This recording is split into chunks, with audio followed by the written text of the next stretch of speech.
د موږ د الله په ذات باندې قسم وي چې په ژیره سړی پښلای وي شي کانوي دا یو مثال خلی چې کلا څوک ژیره خري پرېږدي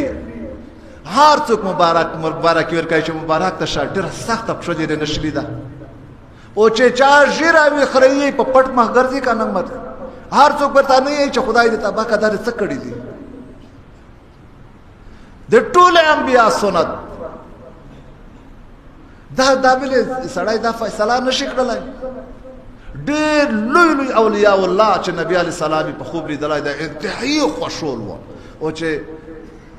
دې طرف نه دا چې کله نبی علیه السلام چې چا ژیره خریله وي چې ولې د نبی علیه السلام مخ په بل ورېده نه وړو ویلې دا نشي کړلی پروردگار عالم دا هر یو ته توفیق درکو ٹھیک شولا دا کتابینا کې دریمي چې زنا دې وکړله بل جرم دې وکړه بل ګناه دې وکړه خو ژیره هغه ګناه دی چې په جمع تکې په جمع په لمونځوي لوړ وي ها اصوبینه دې ځون ته دي خو په ګناه کوي چې تلاوت کې ها په ګناه کوي چې رجا نسه ها د رجا صوبو د ځون ته خو په ګناه کوي چې طواف کې ها ځون ته د اصوب ملاوي خو یې په ګناه کوي بیا ویل دا نشي کړای سړی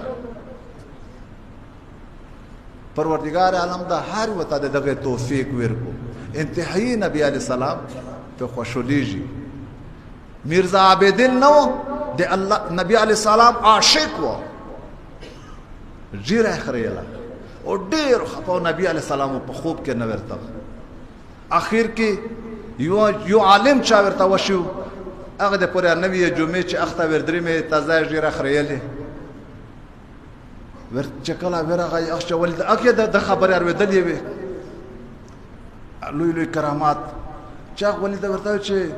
اره میرزا عابدین ریش می تراش چې ژیره خري د ورته وی چې ژیره خري خود چا زړه نه ګراوو ان نه خري ته تکلیف نه ورساو ورته وی چې چا ته وشای ته د نبی علی سلام زړه ته تکلیف ورساوي ګراوي چې څنګه په غیزه کې د ژیره فیصله وکړه په غش په نبی علی سلام په خوب ویني